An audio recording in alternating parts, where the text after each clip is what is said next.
Well, the big news today, Donald Trump holding a commanding lead nationally. This, according to the latest CNN ARC poll, is up to 49%.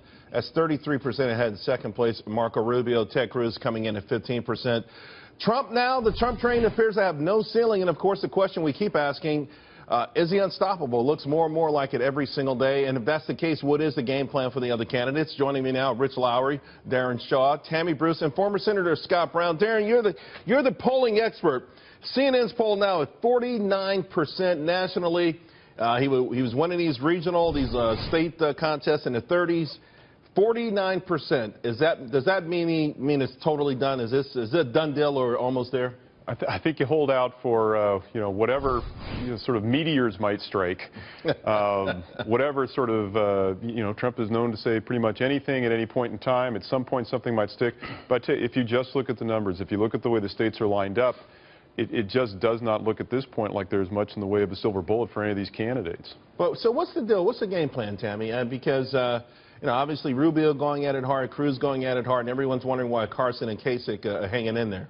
This is maybe the same conversation the campaigns are having. What's the game plan now? But I do think, isn't the internal in that CNN poll at 49% all adults? I think it was an all-adults number. This is not Republicans. It's not registered voters. This is how you get Donald Trump into those high 40s. That's always been the case. He still stays and hits really as a ceiling in the high 30s, meaning so many others still can be persuaded. This is what the Cruz and Rubio campaigns have to be talking about. People can still be persuaded. People have still not decided. It is the early voters who've gone with Trump. Late deciders don't go with him, which means messages are heard that maybe Donald Trump has a glass jaw, but at the same time, we see this momentum. The enthusiasm is extraordinary. That's what the Trump team is relying on. This is really great politics and great organizing right in front of us here. Let me tell you what the game plan is, Charles. There is no game plan. There hasn't been a game plan until now. There has never been a game plan. There's never been a game plan. There's never been a game plan. Now, after tomorrow, when presumably Trump is going to have an enormous night and win every single one of these things, except for maybe one or two, then there will be a last-ditch, two-week effort to try to pull him back from the cusp of the nomination by having someone else win Florida and Ohio. Now, if that happens, the delegate race all of a sudden gets much, much tighter because those are winner-take-all states, and we've been proportional until then. But, Rich, that seems as far-fetched. I mean, how would the people losing now, and respectively in those states, gain any momentum after losing big tomorrow? The momentum is an enormous problem, and this is one, Charles, we've been talking all year, all the rules are suspended, the rules are different. Two rules haven't changed.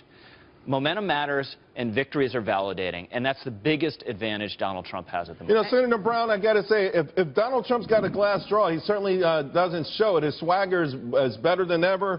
I don't know how many people showed up at this Alabama rally. I read 30,000. Is there a chance somehow that he can become overconfident? I know you're probably whispering in his ear, just keep your eye on the prize.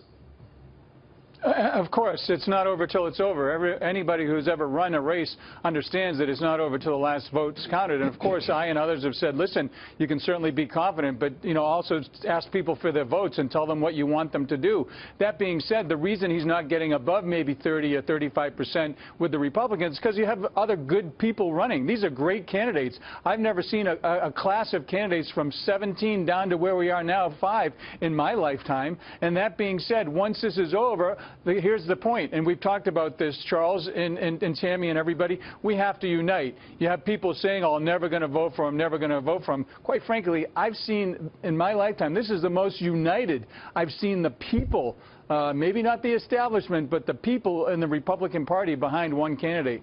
Although, to this point, Tammy, a lot of these states have been open primaries. A lot of these victories for Donald Trump have included people who are not core GOP voters. Right. And there is this sort of schism in there where you wonder if it can be repaired between now and November. Well, but look, ultimately that also becomes the general election, is the appeal. Certain states, as we were talking before the show, actually become competitive, right, that haven't been before, like New Jersey or even New York in some argument about Trump versus versus Hillary. Yeah. So these are very interesting questions. But also, Rich was noting before also the show about the new strategy. More money pouring into ads, more attempts to persuade. Never tell Tammy anything before the show. She'll just blurt it out. Well, I mean, but this is natural. What's in the green room doesn't stay in the green room. But when Rubio saw that the mocking worked, and that there was a place to get into Donald Trump, you knew that that was going to have to be the strategy and they would have to move it, right? So that's natural. They want to make an effort. They, too, want to run the country. They, too, think that they're best for it. And I think that it's going to pay off to some degree. Darren, we've heard one thing that we've heard. Yeah, go ahead. So, you know, listen, I know Marco. He's a dear friend and a great guy. I don't think the mocking works. I don't think he can pull that off. He's not built for that type of, you know, back and forth. Donald Trump, for whatever reason, can get away with it, but I don't know if it's helped. I'm very curious to what you all think and whether you've seen any jump in his poll numbers or anything.